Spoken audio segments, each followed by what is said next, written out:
بسم اللہ الرحمن الرحیم۔ ویڈیو کو زیادہ سے زیادہ لائک کر دیا کریں تاکہ زیادہ سے زیادہ مسلمان بھائیوں تک پہنچ سکے۔ چلیے شروع کرتے ہیں۔ یہ واقعہ پاکستان کے آزاد ہونے کے کچھ سال بعد کا واقعہ ہے۔ یہ واقعہ ضلع بکھر کے ایک گاؤں میں پیش آیا۔ ویسے تو ہم میں سے کوئی بھی جنات کے وجود سے انکار نہیں کر سکتا، بلا شبہ جنات کا وجود پوشیدہ ہے، لیکن ہم میں سے پھر بھی کسی نہ کسی کا جنات سے بالواسطہ یا بلا واسطہ پالا پڑا ہے۔ حاجی صاحب جو اس گاؤں میں نئے تھے، پاکستان بننے سے کچھ عرصے بعد تک کا ایک گاؤں میں رہا کرتے تھے، لیکن اب بکھر کے ایک گاؤں میں آ کر آباد ہو گئے۔ گاؤں کے 2 لوگ ہی دنیاوی تعلیم سے واقف تھے، ورنہ اکثر لوگ قرآن پڑھے ہوئے تھے۔ حاجی صاحب کے پاس دین کا غیر معمولی علم تھا، اور یہی وجہ تھی کہ گاؤں کے اکثر لوگ دینی معاملات میں ان کے علم سے مستفید ہوتے تھے۔ جب بھی ممکن ہوتا تو گاؤں والے حاجی صاحب سے انبیاء کرام کے واقعات اور قصے سنتے تھے۔ اس لیے گاؤں والے اپنے بچوں کو قرآنی تعلیم کے ساتھ ساتھ دینی اصلاح کے لیے بھی انہیں مسجد میں بھیجا کرتے۔ گاؤں کے بیچوں بیچ ایک پرانا درخت تھا جس کے آس پاس سبزہ اور ہریالی تھی، جہاں گاؤں کے مرد حضرات اپنے مال مویشی چھوڑ کر اس پرانے درخت کے پاس بیٹھ جایا کرتے تھے۔ چینل کو سبسکرائب کر دیجیے گا۔ امام صاحب بھی بکریاں چرانے وہاں جاتے اور دین کی باتیں کرتے۔ انہیں اپنے علم اور آگاہی کا ذرا برابر بھی غرور نہیں تھا، اس لیے سبھی لوگ انہیں جنازہ پڑھنے کے لیے بلا تکلف بلوا لیتے اور وہ چلے بھی جاتے، چاہے اس کے لیے انہیں کسی دور کے گاؤں بھی جانا پڑتا۔ سردیوں کی ایک سرد رات میں ٹھنڈی ہوا میں عشاء کی نماز کے بعد کسی نے حاجی صاحب کے دروازے پر دستک دی۔ دروازہ حاجی صاحب نے کھولا تو سامنے 3 سفید داڑھی اور نورانی چہرے والے آدمی کھڑے تھے۔ دروازہ کھلتے ہی ایک نہایت ادب سے سلام کیا اور پوچھا کہ کیا یہی حاجی قدرت اللہ صاحب کا گھر ہے؟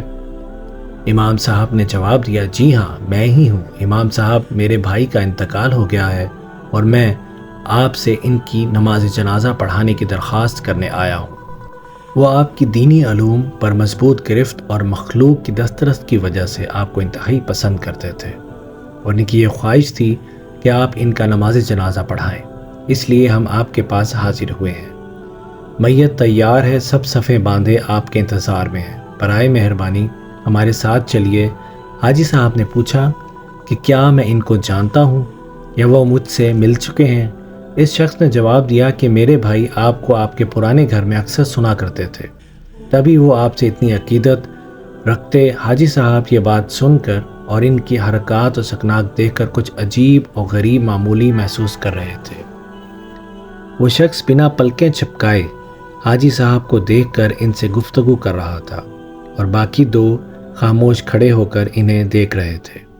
حاجی صاحب کے لیے رات کا جنازہ کوئی نئی بات نہیں تھی، اس لیے انہوں نے ان آدمیوں سے کہا کہ آپ رکیں، میں اپنا لباس تبدیل کر کے آتا ہوں۔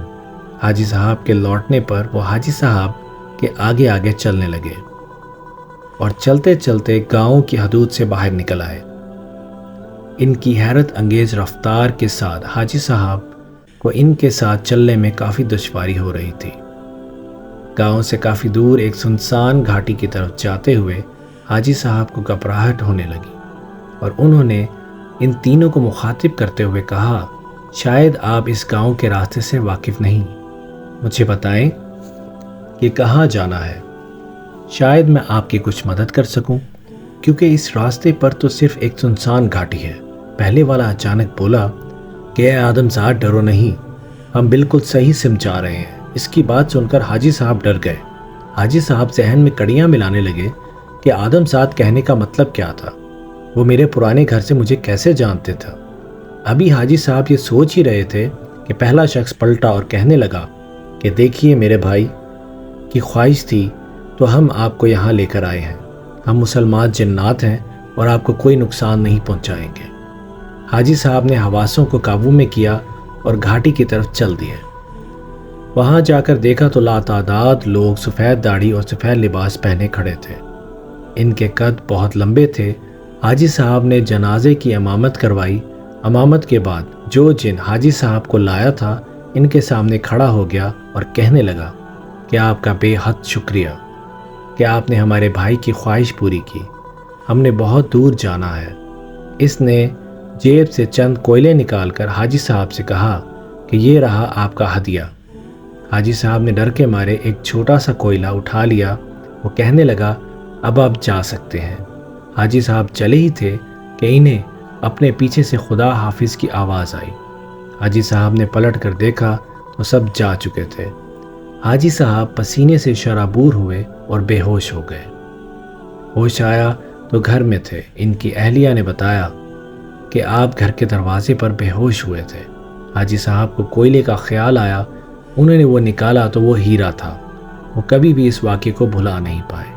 تو دوستوں، کیسی لگی آپ کو ہماری آج کی ویڈیو؟ اگر اچھی لگی چینل کو لائک، شیئر اور سبسکرائب تو لازمی کریے گا۔ ملتے ہیں انشاءاللہ اگلی ویڈیو میں، تب تک کے لیے اجازت دیجیے۔ اللہ حافظ۔